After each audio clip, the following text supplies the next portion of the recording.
Okay, good evening, everyone. Welcome to our JOMA Mental Health Committee sponsored event called Eating Disorders and Current Trends of Diet Culture. My name is Dr. Samira Devora Rabanafar. I am a child, adolescent, and adult psychiatrist.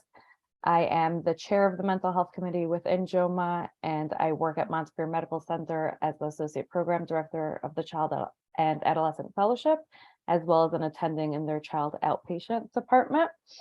Tonight, we have two fantastic speakers with us. We have Dr. Rosalind Kaplan and Dr. Franny Pollock.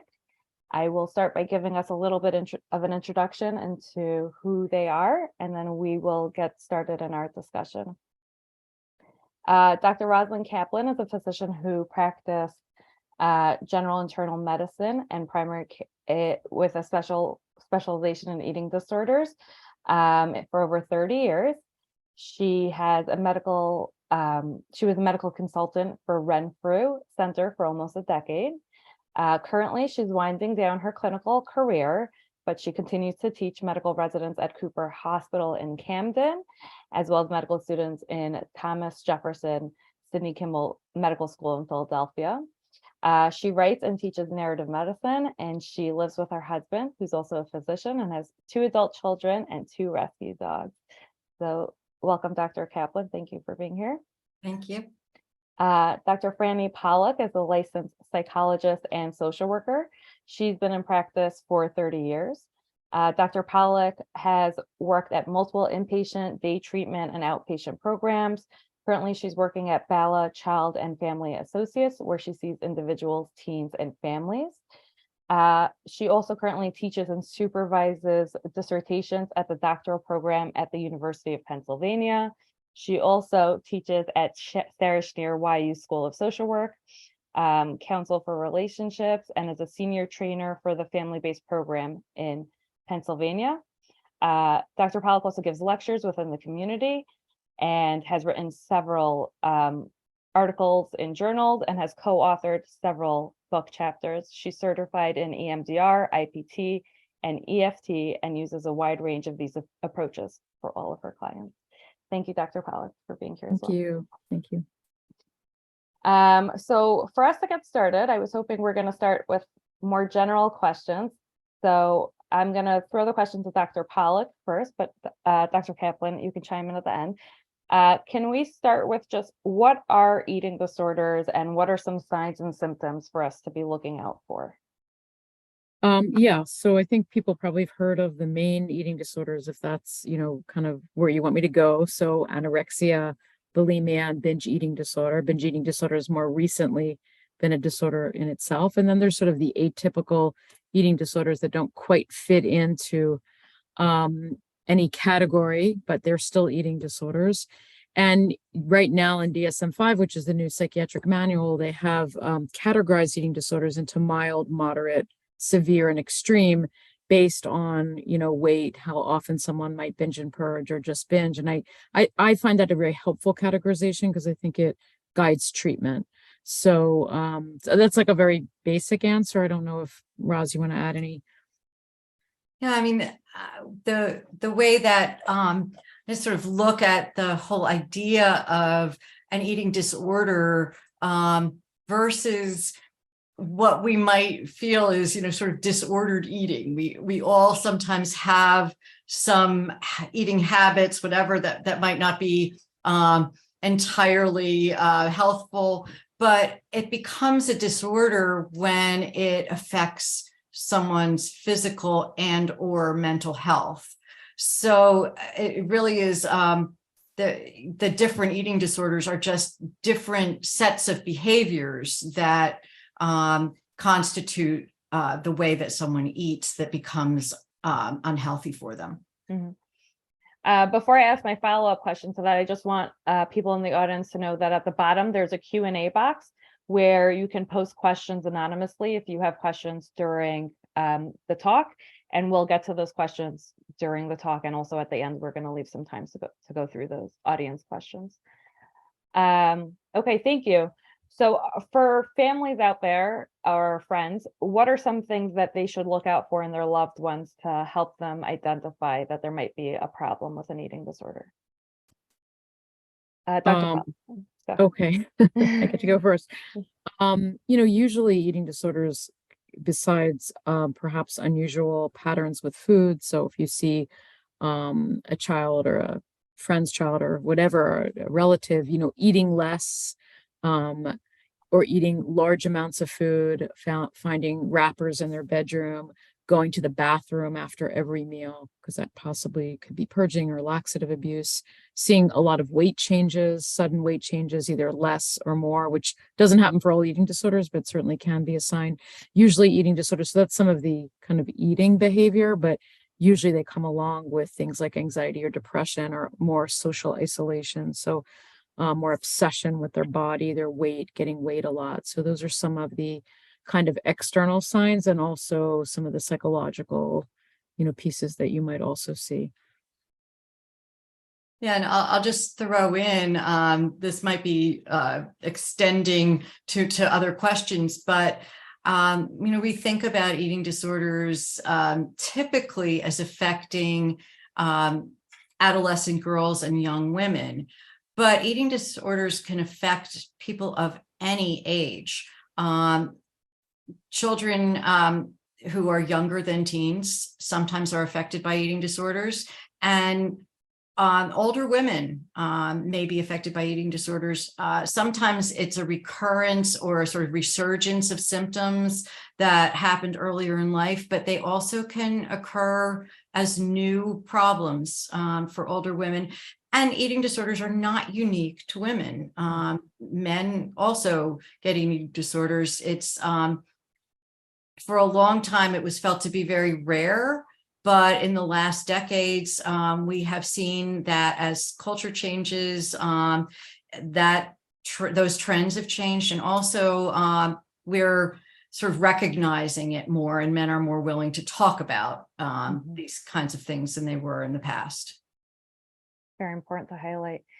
I think some trouble families sometimes have is, how do they know if their child is having something more towards an eating disorder, or if it's just like a gastrointestinal disorder or an allergy, or if their kid is just a picky eater? Dr. Kaplan, you can start with that one. Yeah, so that's a great question, because sometimes it's not that easy to tell. And especially in situations where a child or adolescent is trying to hide something, or even, adults don't want to talk about it. If they're asked why they aren't eating something, or why they're in the bathroom after meals, they might say, it's because my stomach is bothering me, or this food doesn't agree with me. And yet, it's hard to know whether that's the case. And in addition, sometimes eating disorders are accompanied by some gastrointestinal distress. And sometimes people who are depressed or anxious don't eat because they're depressed or anxious. On the other hand, it's a chicken and the egg problem, because when an eating disorder is going on, there's often also anxiety and depression. And eating disorders, because of the malnutrition, sometimes create depression. So it isn't that easy to tell. And I think that's why it's important, if you have any concerns about a loved one's eating behaviors or weight loss, that it's important to gently suggest getting some diagnostic help. And that may mean a visit to the pediatrician or to a primary care doctor first. And there are ways to rule out some of the other problems in terms of testing. I know that's not a very satisfying answer, but that's kind of where it stands, I think. Yeah. I just want to underscore one piece that Roz said, and also add to it, which is that a lot of times eating disorders do come with GI problems. I mean, it makes sense, right? If you're not eating for a period of time, you're going to start to have perhaps some gastroparesis or pain when you eat. I think the thing that I want to add is that a lot of times people will start a GI route. where they're going to multiple, at least a lot of people that I've seen where they've been to a lot of GI doctors that don't always, they're great GI doctors, but they might not know a lot about eating disorders. And so that might be missed. So I would say if you're not sure, but you think there might be a GI problem, that it's worth it to get a GI evaluation, but also get an evaluation, but someone very experienced with eating disorders, which could be a doctor, a medical doctor, but someone very experienced with eating disorders, or a therapist that's very experienced with eating disorders to do a very thorough assessment so that you're making sure you're hitting both the psychological piece and the medical piece. So you're getting a really good assessment to determine what's going on. And that assessment, what does that kind of include in it? In which part? The The both of them. Can you speak a little bit more of what might go into obtaining the diagnosis of an eating disorder? I can start to answer that, coming to the question as a primary care person who is versed in eating disorders. If someone came to me and there was a question that either they had or family members had about whether there was actually an eating problem or whether this was a physical problem or some other kind of emotional problem, I would start by just taking a very thorough history, getting the perspective of the patient, and then with the permission of the patient, one hopes to also get the perspective of a family member or friend or partner who has come with them, and sort of, look at all of these pieces of evidence, because sometimes someone who's feeling very protective of their eating disorder, this is the way that they're coping with things and they don't really want to give it up, may not want to tell you everything. Mm-hmm. And then I tend to ask very direct questions about eating.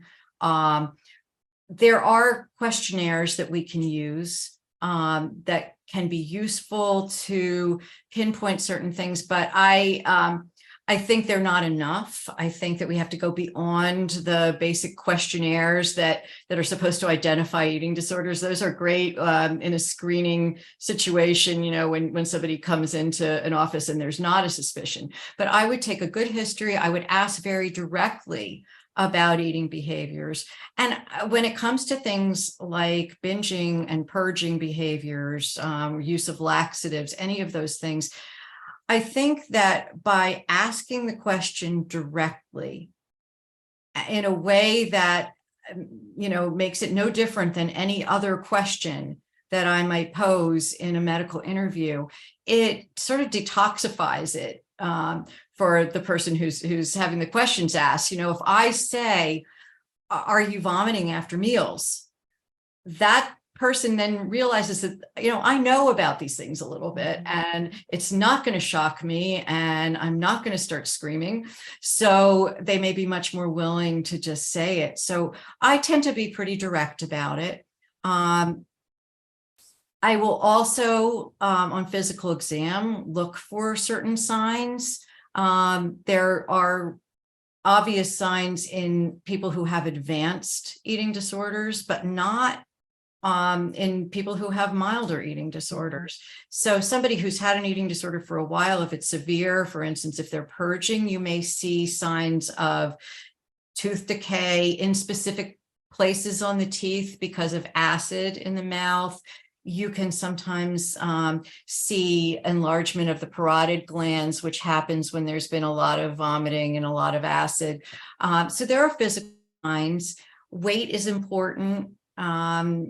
So you may not know from one visit with weight, it's weight changes that tell us a lot, but weighing people, and then also laboratory tests can be helpful.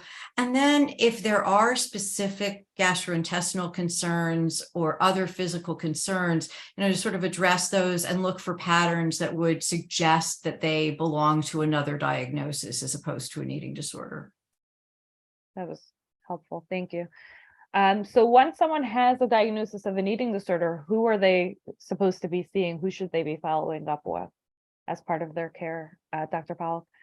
Yeah, so usually the first person would probably be their pediatrician, assuming we're having someone younger, or their internist if it's somebody, our family doc, a little bit older, but usually that's the first person. Not all family docs or pediatricians know a lot about eating disorders. Most know some. So I think you probably want to get to someone who knows enough that they will be able to do, as Roz is pointing out, some of the basic assessments, which you might not see in a more mild eating disorder. You might not see any physical signs or lab results in something that's very mild, which might be like, purging once a week, or, a BMI that's lower, but not that low, or binging once a week. So I think that though an astute doctor can be a first step, depending again how severe it is, the eating disorder will depend on the team or what you might do. So a typical, person that's struggling with an eating disorder might see a therapist and do some family therapy, a doctor that can monitor, blood work and weight and things like that, as well as a nutritionist. Nutritionists are very important with eating disorders. And again, I think they're really important that is a nutritionist that specializes in eating disorders. So that's everybody should be specializing. The therapist, the doctor should have really a good background in eating disorders. Now, then the team itself, hopefully in work that I do, we try to talk to each other, because we're a team, even though we might be outpatient. And if an eating disorder is getting more severe, then we have to think about a program like a day program, or possibly an inpatient residential program, again, depending on the severity of the eating disorder. But a good place to start is a doctor and integrating therapist and possibly nutritionist, depending on the severity, working together as a team. Everybody should have experience with eating disorders, and then deciding if it needs to be, having more higher level of care, which would be a day program or a inpatient program. Okay, so I'm going to skip a couple of my questions and get to that one. How do we help determine when a higher level of care might be needed? I can Go ahead. start with that. I mean, I think that we have to consider that there are physical reasons and there are emotional, psychological reasons. And either or both may be the reason to get somebody into a higher level of care. If there is any kind of medical instability, such as significant weight loss below 75% of ideal body weight, and there are ways to figure out, somebody's ideal body weight, but that's just sort of a ballpark estimate. That kind of weight loss, if it's continuing and we're not able to turn around the weight loss with a good team of experts managing the patient, that may be a reason. Lab abnormalities that are significant enough to actually put the patient at risk for having complications. And we'll be talking a little bit about complications later, but having a risk for any serious complications that is really threatening their health. Any kind of dehydration would certainly warrant higher level of care. If it's dehydration that goes on for more than a day, we can't really rehydrate someone well enough.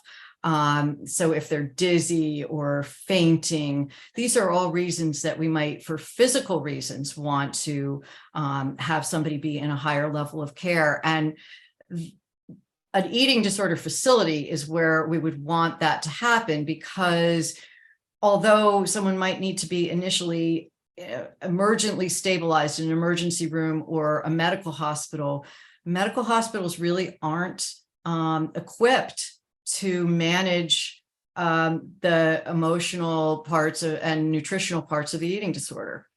So, and I'm going to leave it to Franny to talk about some of the other reasons why you might want to put somebody into a higher level of care. Well, I think, thank you, Roz. I think that, one thing is if people aren't changing. So maybe they have a more mild or moderate eating disorder, but like they've been in therapy and their weight isn't changing and they're not really doing the work in therapy, and the eating disorder is still kind of, let's say, running the show or taking over and making all the decisions as opposed to the person. So I think then we have to think about, would people need a higher level of care if they're not progressing in any way? And also, I do think that even though certainly for medical reasons, the doctor would know the most about, we really need to get this person into some kind of eating disorder facility. But often it's the team together that will talk about, do we need to increase level of care, or can we manage the way we are? Obviously, it's often better for someone that might be living at home to continue to live at home if it's working and if there's progression. Pulling somebody out into, an eating disorder hospital can be challenging, but yet also needed if it's needed. Mm-hmm. So it really is, like you guys were saying, you need every aspect of this team working with the patient with an eating disorder to look at the various aspects of what's going on. And generally, people who are versed in eating disorders have a network of people that they know, nutritionists, therapists, physicians who are versed and who can work in that team fashion, because not everybody works in that sort of a team. Mm-hmm. So I guess my next question starts moving towards the treatment for eating disorders. Are there specific treatments that have been researched and proven to be helpful? And what are those, and what do those kind of entail? Dr. Pollack? Yeah, so there are several research-based treatments. They might differ a little bit depending on the eating disorder. Mm-hmm. So, but I think if you're looking for somebody that's working with eating disorders, in addition to finding people that are versed in the eating disorder, you want to ask them what kind of treatment they use. So if they just say, oh, I just like, supportive, that's not, in my opinion, good enough. So, so cognitive behavioral therapy has been shown pretty much for all of the eating disorders to be effective. So cognitive behavioral therapy, we probably don't have time to go into what the therapies are, but just you could look it up, cognitive behavioral therapy. Actually, a less well-known treatment that is very effective for bulimia and binge eating disorder is interpersonal therapy, which originally was created for depression and then has been applied to bulimia and binge eating disorder and has shown to be, pretty successful, as successful actually as CBT with those two eating disorders. And actually, one of the most successful treatments for anorexia is the Maudsley method, which is a family-based treatment. So it's actually an attempt, if the eating disorder is not too severe, to prevent hospitalization, and the parents are very involved in the eating, with plating the food and making sure the child, assuming it's a teenager or young adult living at home, which it's not always, can also be very effective. And usually you need to like a coach that's trained in the Maudsley method, the parents do, to help them. So I'd say, there's other treatments as well, like that have been showing to be research-based and helpful. But I think the main three, I would say, are cognitive behavioral therapy, interpersonal therapy, and the Maudsley method for anorexia. People do a combination of those. Certainly certain groups can be helpful as well. Mm-hmm. There's a lot of techniques related to eating itself, a lot of different techniques, which the nutritionist will often do.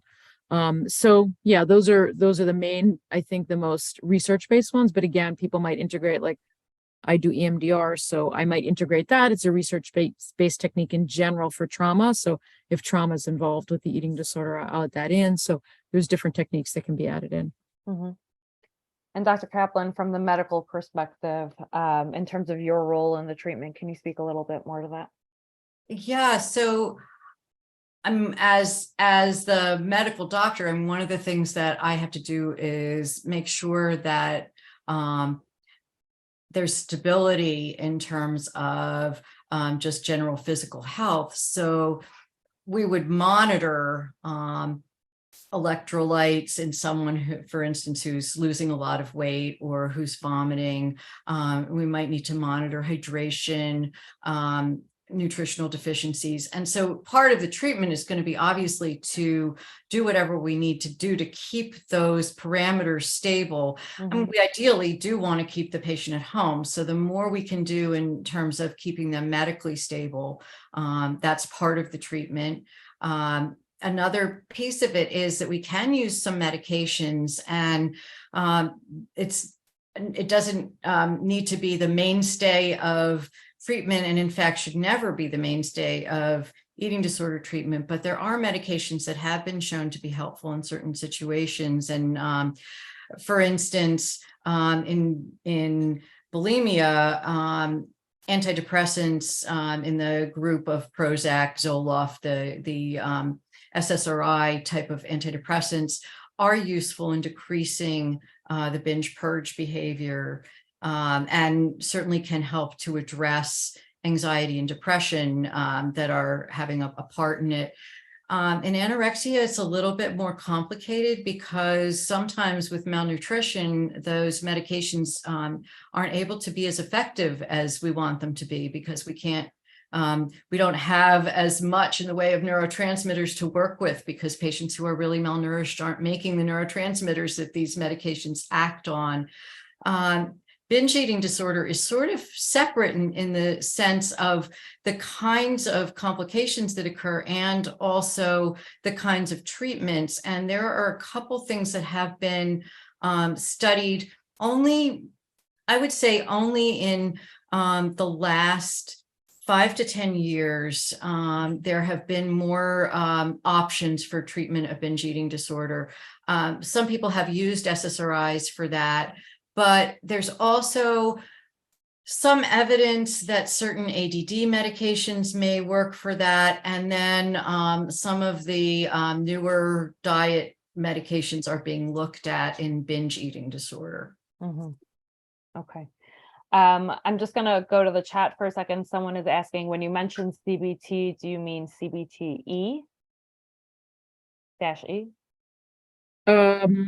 I'm just talking about general cognitive behavioral therapy. I'm not sure if they want to say more. Clarify more. Okay, so whoever sent that question, and if you want to follow up with that, please do. The other question is regarding ARFID, which I think we didn't touch on. If we could speak a little bit about the presentation of ARFID and the treatment of ARFID. Roz, you want to take that, or? I'm actually not sure what the letters, I probably know what that is, but I'm not sure what ARFID refers to. It's one of the atypical eating disorders. Okay.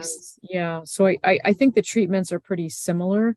But I don't know if there's a specific treatment. It's like when they don't quite fit into, one of the typical eating disorders. Yeah. Yeah, so it stands for avoidant restrictive food intake disorder, I believe. There are a lot of types of ARFID also, which gets a little bit more complicated. Yeah, the avoidant restrictive behaviors, I think, there's so much of that in younger children. There's often a lot of sort of avoidance of foods, and it's sometimes hard to tell where the border of a disorder begins. Mm-hmm. And I would say that a nutritionist and a therapist are going to be primarily the people who treat that sort of a disorder. Yeah, because there are like a lot of like sensory issues and other things that can come into it. So that's where it gets a little tricky. It's only when I would agree that it's probably, both a nutritionist and a therapist. So sometimes it really is an eating disorder, and sometimes it might be some more sensory issues. I don't know enough, but I think a good evaluation would be helpful. I mean, I also get a lot of people that come in that are probably more in the anorexia category, that just say they're not hungry. Like they really just don't feel hungry. Mm-hmm. That's like a very common, so they don't eat because they don't feel hungry. So I think that some of these, and then they might be sensitive to certain foods, and then they can't eat this food and that food. So their foods become like super restrictive, and they look like a more sensory issue. But I think it's stemming from more of an eating disorder and discomfort around food. So it's a bit tricky to discern. Mm-hmm. Yeah, ARFID generally presents, I believe, more as like picky eating or different textures and things like that they dislike, and it doesn't usually have that focus on weight loss that something like anorexia might have. Yeah. I mean, I often say to people, though, whether it's ARFID or anorexia, that food is medicine. And even if they don't like it or the texture, if people are eating only one food, or, that it's important that they eat. And that even if they don't like it, or it's hard, or their stomach hurts a little bit, that it's medicine. Mm-hmm. Mm-hmm. Okay. going back to eating disorders in general, are there specific genetic or biological factors that might lead to eating disorders? Or do we usually just think of it as a purely psychological factors that impact Dr. Kaplan? Yeah, so there's clearly some genetic factors in eating disorders. And we know this from studies of twins well, let's just say this: when you have a first degree relative with an eating disorder, it increases the risk of an eating disorder. And having multiple first degree relatives will increase it further, and having multiple generations increases the risk as well. So that's one way that we know, but also twin studies that have been done show that identical twins have a high concordance of eating disorders. And in fact, I remember treating multiple sets of twins at the Renfrew Center along the way. And then the farther out the genetics go, the less it really impacts the particular patient. But twins who have been separated at birth also have that concordance. So it's not just an environmental or social situation. Mm-hmm. Okay. And I would just add, even though this is obviously not a genetic piece, but how a child's raised, how their mother or parents talk about bodies and food is very significant, and it can affect young people. If a parent is constantly saying, I hate my body, I'm too fat, that really does have an impact. So I guess if you're somebody that has some challenges or disordered eating, as Roz mentioned in the beginning, that's okay. It's something you can work on, but I still think it's important to be careful about what you're passing on to your children, and how you talk about food, and how you talk about your body, and how you talk about other people's bodies. Mm-hmm. Absolutely. And I think there's sort of a loaded gun theory, that you have someone who's genetically or biologically predisposed, and then expose them to environmental factors or social factors or cultural factors that encourage body image or concerns about weight that are undue. That's really the way that sometimes these things evolve. I don't want people to think, though, that if there is no genetic, if there is nobody else in the family who's eating disorder, that doesn't mean that someone isn't going to be predisposed. There probably are other biological factors that we don't really understand. And, I think that the sort of the origin of eating disorders is not well understood, despite all the years that we've known about them. Mm-hmm. Yeah, so this I'm hitting on a few different questions within this conversation. So I'm going to start with one piece of it. As part of the treatment of these eating disorders, part of that includes a lot of weigh-ins and needing to go to the doctor to make sure you're gaining weight and not losing weight. Someone from the chat had the question of, do you have any recommendations for how to deal with weigh-ins, and also for patients that try to manipulate their weights by, drinking a lot of water or other techniques that a lot of patients have in trying to manipulate their weight to demonstrate that they're gaining weight when they aren't. Dr. Pollack, if you want to start with that.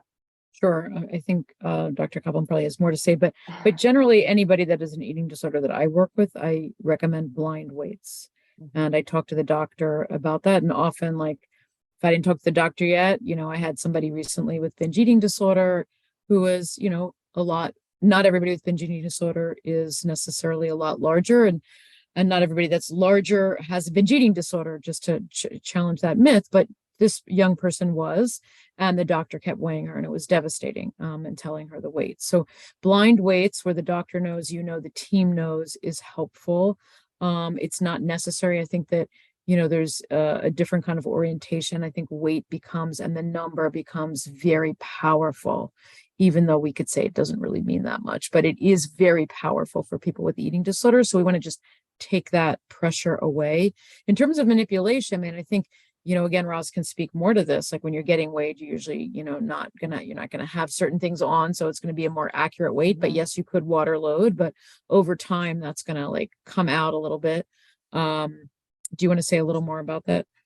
Sure. I mean, one of the things that's really concerning in today's in the way that medicine works today is that things move fast, and when patients come into an office, the usual thing that happens is that a medical assistant takes them back, weighs them with all their clothes and their shoes on, and with them facing the scale so that they see the weights, probably saying, oh, you weigh X amount, putting it in a chart with a BMI. Charts are available to people online. The only way that we can protect information, if we feel that a patient needs to be protected from their own information, is by specifically making a request in the computer that things not be released. It's not an automatic. It used to be that the only way people found out something is if you told them. So in today's medical world, you really do need to have a team that's talking to each other, and someone on the physician end who will talk to their staff, and who knows how to do this properly. When I have patients who need to be weighed because of eating disorders, I weigh them in a private room. I have them put on a gown. They take all their clothes off, they put on a gown. I've had unfortunate situations where patients have tried to use all kinds of interesting and really brilliant techniques to sort of fudge their weight when they don't want you to know that they've lost weight. I had somebody who wore a soaked Depends and figured, well, I won't have to take off underwear, so they're not going to know that. But the squishing noise when they sat down on the exam table was very obvious. So I've had people put coins in their bras. That's why I just have them take off everything and put the gown on. Try to do blind weights and make sure to put the scale back to 0 before they turn around. I mean, it's really it's sort of an art to do this. And it's important though, because as we talked about already, as Franny said, the number has so much power. Really can be so devastating for patients when they find out that they've gained weight, when they've thought that they lost weight, or that they're trying to gain weight and they can't. It's very upsetting. Yeah, I think all of this kind of speaks to how difficult this disorder is in the psyche of the patient to kind of manage some of this stuff. In terms of what we were talking about, some of the questions that came through the chat touch on this idea of, you were mentioning that you can Google everything now, and there's such an emphasis on BMIs everywhere. I was hoping we could speak a little bit to the diet culture kind of aspect of our talk tonight, in how the conversations around weight might impact the prevalence of eating disorders, and if this, this emphasis on dieting and weight loss, is there any research that kind of shows there's some correlation between that and the development of eating disorders? Dr. Kaplan. So, I mean, diet culture right now is hot, and it goes in waves to a certain degree. And we had some period of time where there was a little bit more talk about body acceptance, and it's great, but it becomes lip service in a lot of ways. There is still, I think, a huge emphasis in our society on thinness and a certain kind of body proportion. And we can talk a lot about, trying to have body acceptance, but it's not easy to truly have it. And I think I think most people know that on a personal level, even, without having an eating disorder, you find that it's difficult. The current situation of all the new diet drugs, the GLP agonists that are out, has created, sort of revved everything up, because we finally have found this effective way to promote weight loss. It's not without problems, of course, but we hear about it being, this magic bullet, and you hear about celebrities using it, even when they, obviously don't need to be losing weight, but using it to control their weights and control their bodies. And that's an unfortunate thing about this. The medications are truly, a godsend for some situations, because people who have serious medical problems because of obesity will really benefit from them. But on the flip side of it, I think is making a lot of people start thinking, their minds are going, oh, here we are again with this emphasis on thinness. So I do think that, and in terms of, does it play a role in eating disorders? I think it certainly does. On so many levels, some of it's subconscious and some of it's really just right out there. You see it in the, in magazines and all that. There's a huge emphasis on it. Dr. Pollack, did you want to add anything? Well, just I think as a community, we have to do some work on combating that. I mean, beauty is something that's learned, and certainly weight is learned. It's not like thin is beautiful. It's certainly not beautiful in other cultures. Historically, Lillian Russell was the beauty of her time in the late 1800s. She weighed over 200 pounds, so it's something we've learned. And if you want to read more, you should read Kim Chernon's work, who talks about a lot about, from a really a feminist theorist perspective, is why thin in today, which is like a whole nother lecture. But there are theoretical reasons of why thin is in today. So I think, as a community, we can challenge it by not just talking about how thin the bride looked, but challenge some of these, assumptions and things we're seeing in the media, and what's healthy and set point weight, which is somebody's natural healthy weight, which might not be as skinny as, the charts, tell you to be. So I think we have to create our own challenges and watch how we talk about weight in our homes and with other people. The medical world too. I'm sorry. Go ahead. We really have to own some of this, because the whole issue of BMI and how BMI has been used as though BMI is the only indicator of health. And in fact, BMI was developed through these tables that were used to decide about people getting insurance, and it's not accurate. In fact, if you really look at who is the healthiest population, if you want to look at BMIs in women, the healthiest women are actually in the overweight range.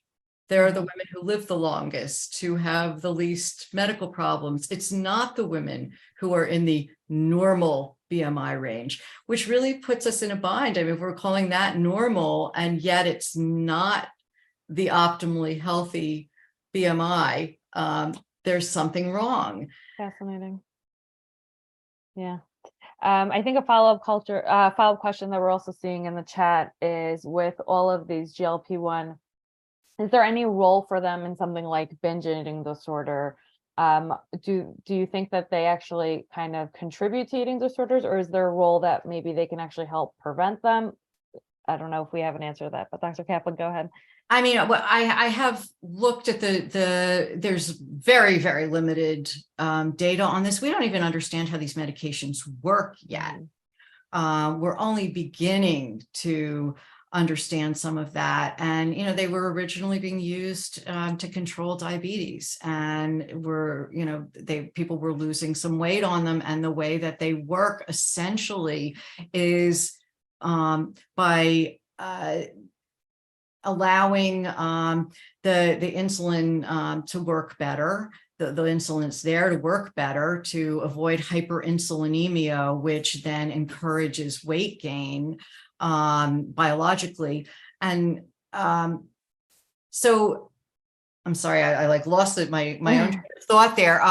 They have been looked at a bit in binge eating disorder, and probably will play some role in treating binge eating disorder, because they can truly help people to manage that sense of hunger.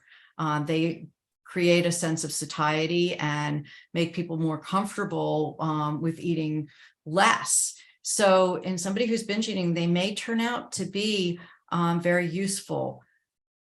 On the flip side of that, they probably have no role and may truly be harmful to those who already are at relatively low weights or who are wanting to restrict, because they can be used inappropriately.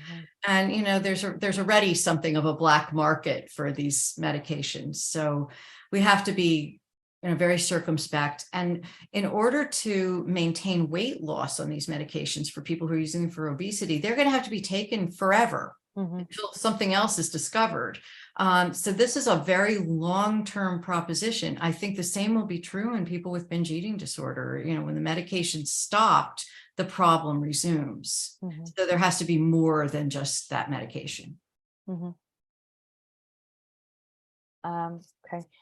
I guess turning to the Orthodox Jewish population who are present tonight, and having worked, both of you have worked in that population before.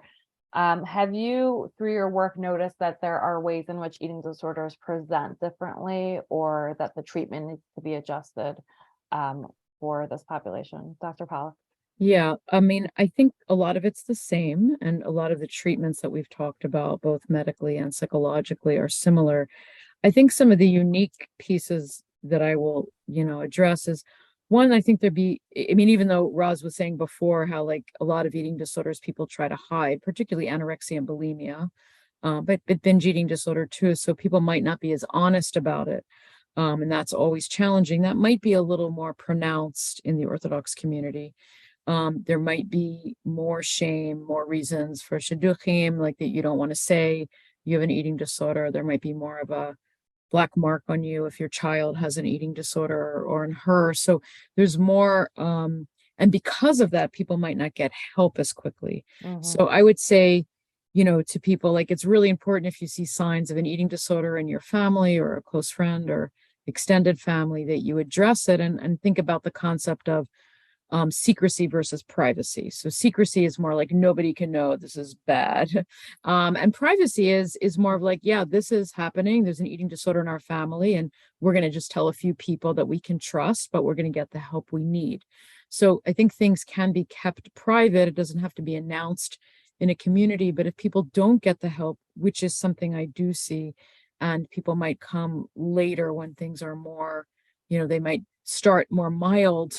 I feel like a mild eating disorder can get, healed very quickly, actually, for not everybody, for many people. But once you get into a more extreme or severe eating disorder, or once an eating disorder has been around for many years, it is very hard to treat. So I just really encourage people to get the help. You can keep it private within the family or with close friends. I don't think it should be a secret, but it doesn't have to be announced, and it really can make a difference. I remember one person that I worked with had been doing a lot better, and then they felt that maybe some things we really was quote unquote cured of the eating disorder, but then started to feel some signs of it coming back, but was afraid to see me because she was she was starting to date. And she felt that then she'd have to reveal that she was seeing a therapist, and that would be problematic. So I guess the other hope that I have is that this doesn't have to, people can see therapists, and that's an okay thing. It's a good thing to do. It doesn't have to be something that you have to hide in the shut up world or anything else. The other thing I just want to add, which is another specific, and there was research done more on religious Christians, but I do think it probably applies to the Jewish community, that showed that, I think religion and a relationship with God could really be a protective factor for all sorts of disorders, eating disorders and other disorders. The community, ritual, belief in God can be very powerful. And what this research showed that is true if you believe in a loving, compassionate God. But if your belief is more in a punitive, hating God, that it actually can be very detrimental and really increase the symptoms of an eating disorder or even contribute to causing them. So one religious person that I was seeing, came in and said, like, when I asked her about this, she's like, God hates me. I mean, God totally hates me. So that to me is like concerning. And I don't think it's coming from orthodoxy, but it could be for whatever reason they've developed that way of thinking. And I just think it's really important to challenge that. And I really had her see, a rabbi that she trusted to really help her think, as that she wasn't going to believe me, but I do think she believed somebody that she trusted.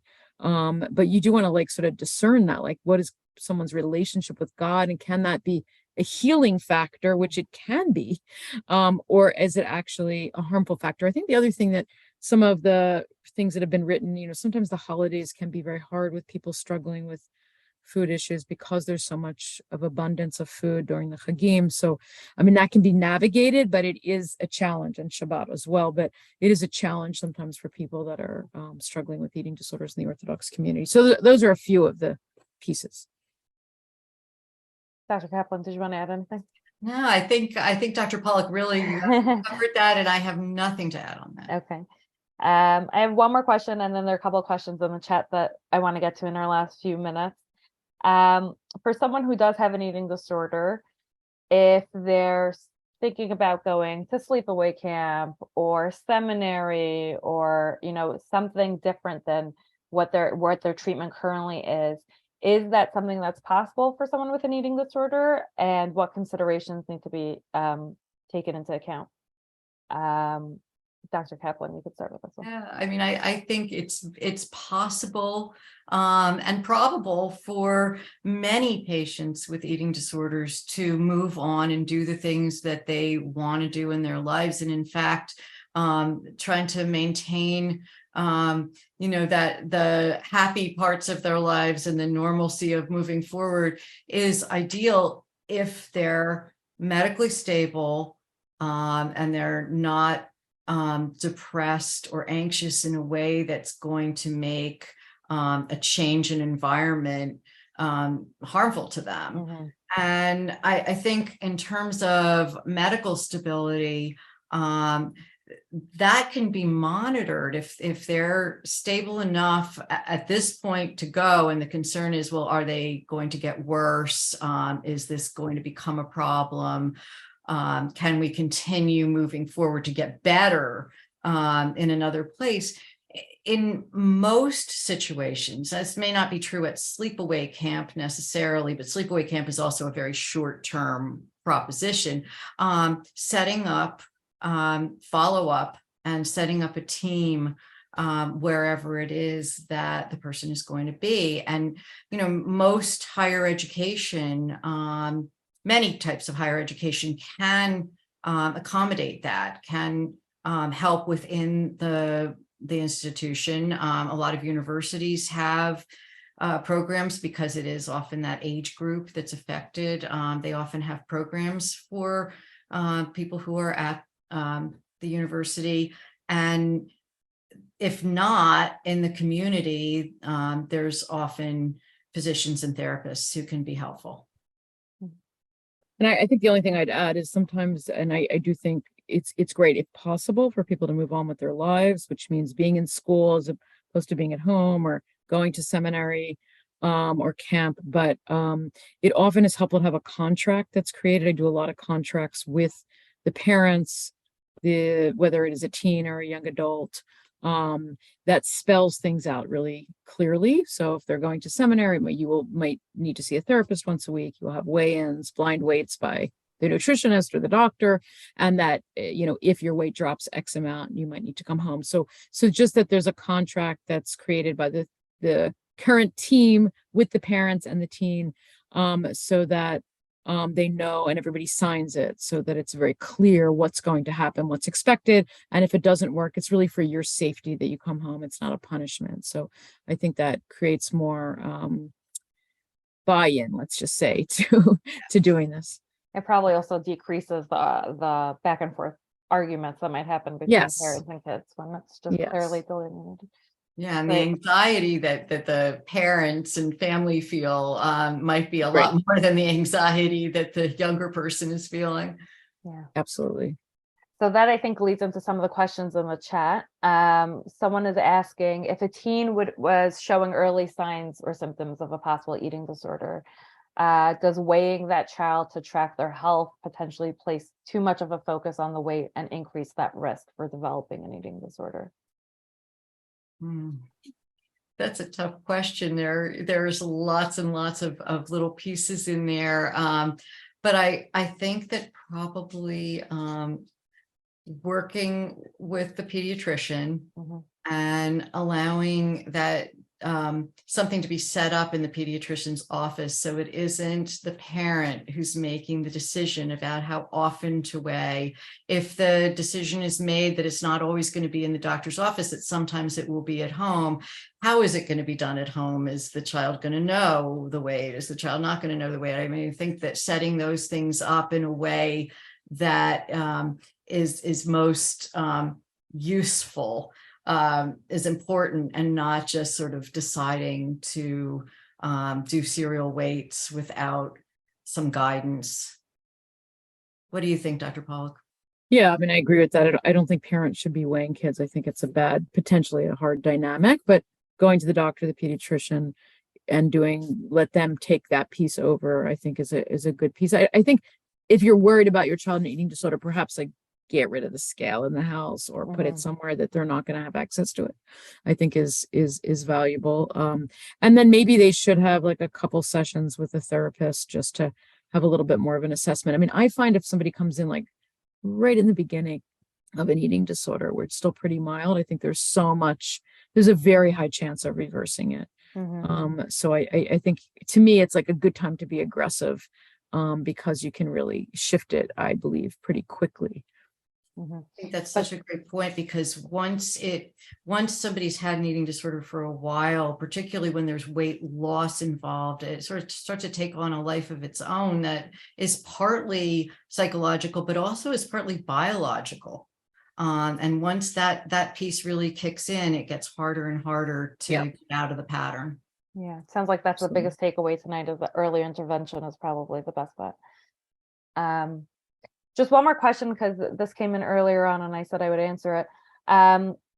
If someone has a young child that is a picky eater, but towards more carb or sugar heavy foods and less healthy foods, and they are actually overweight at this point, are there some techniques that you can give parents to maybe try to move towards healthier foods, but at the same time not want to kind of put in what we've been talking about, diet culture, and maybe, and I think parents get worried of, am I planting seeds of an eating disorder in my child by trying to get them to be healthier? So I don't know if either one of you have any tips for parents on how to deal with situations like that.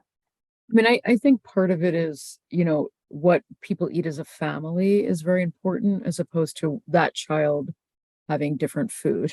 So if somebody wants to say, I think it's good for us to all be healthier. I've read in this, or maybe different words, depending if they're triggered words, but, I've heard that, eating more fruits and vegetables is going to be good for my heart and for, dad's history of whatever in his family.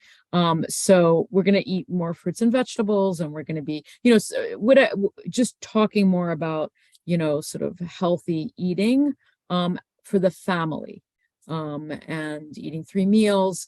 I don't think kids should be deprived of desserts or sugar. I think that can be a road to deprivation and eating issues. I think it's just integrating it in with healthier food, being conscious of things like hunger and fullness. I think it's something that we've often lost touch with, especially people that might be leaning more to overeating or binge eating. There might not be an attunement to when our bodies are hungry and full.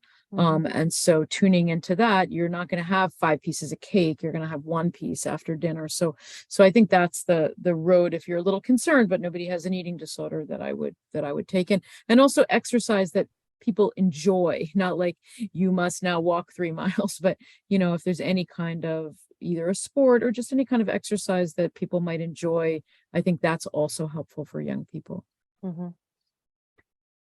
I know we're out of time. Sorry, I feel bad not to answer some of these questions. Going back to the Orthodox Jewish community, is there any evidence of there being a higher prevalence within our community? I don't know. I don't know if there's a higher prevalence, but I did know one study was done that showed it was as strong as the secular community. And I don't know how strong that research was, but we're seeing it a lot. I mean, we're seeing it enough that we need to take it seriously. Yeah, and it sounds like those numbers are rising over the years as well. Okay. Okay.